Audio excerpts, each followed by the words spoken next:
Sus, naku po.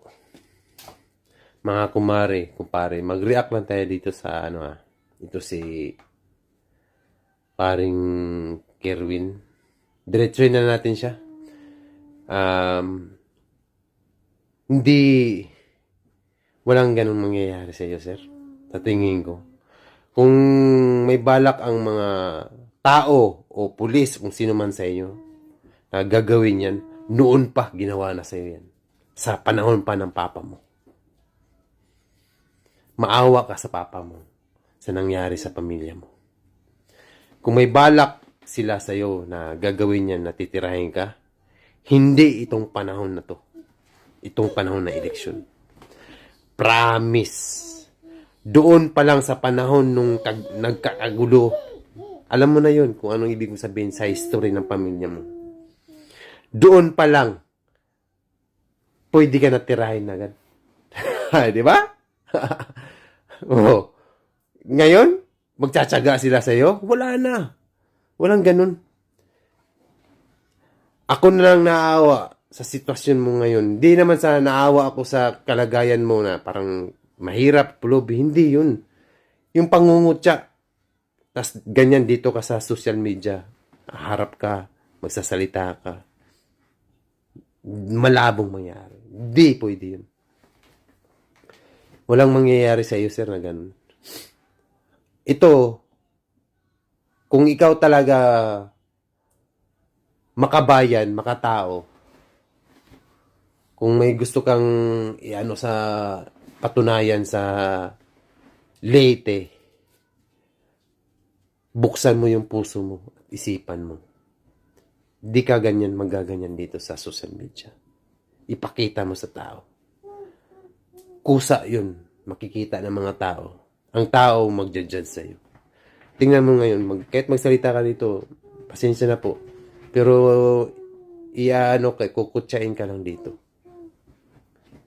Nung panahon pa lang ng tatay mo, doon pa lang, nang nangyari sa papa mo, undas pat, baka ikaw, isusunod ka na kagad. Pag ganun ang mangyari. Ilang taon nang nakalipas, walang nangyari sa'yo, di ba? Ito pa ngayon nangyari, eleksyon na ngayon. Ano yun? Doon pa lang, pwede ka natirahin. Buti, andyan pa tayo ngayon. Andyan ka pa.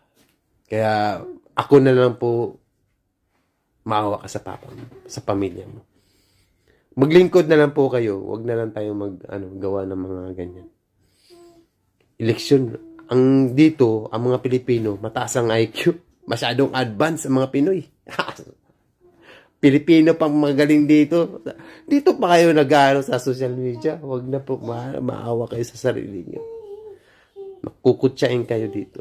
Kikita ko yung mga video mo, mga post dito. Sus, daming nagan. Walang maniniwala. Kasi alam na ng taong bayan. Doon pa nga lang sa history ng magulang mo, pwede ka nang tirahin doon. Pero buhay ka pa. Di ba? Ganun lang yun eh. Kaya, yan lang masasabi ko. Pasensya na po, Sir Kerwin Espinosa, pero ako po'y humingi rin sa inyo ng emosyon kung bakit ako nagre-react ng ganito. Para sa inyo din po, sana nakikita natin. Basta yun lang, makikita ng tao. Paano mo yung nakikita? Gumawa na lang po kayo ng mabuti para walang masabi ang tao sa inyo. Ganun lang yun. Gayahin niyo si Tatay Digong. Ganun lang yun. Pasalamat na lang tayo kasi nandito pa tayo. Diba? Kaya, mahirap magsalita ng mga ganyan, kagaya ng sinasabi niyo. Walang magtsatsaga sa inyo, sir.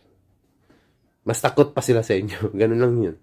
Kasi alam namin ng ganito yung pero ang tao talaga may second chance naman. Di ibig sabihin na ganun. Diba? Kaya siguro nandito pa tayo sa mundong iba po, nandyan pa kayo. Kaya siguro may second chance.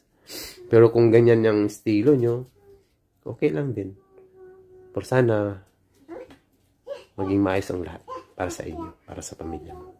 Kaya yun lang masasabi ko guys, tungkol kay Kerwin Espinosa. Bilang isang mamamayang Pilipino, normal naman na at least, lang natin yung mga damdamin niya ngayon. Kung totoo man yun, sana maging maayos ang lahat. Bahala kayo, mag-comment kayo dyan. Kilala na niya.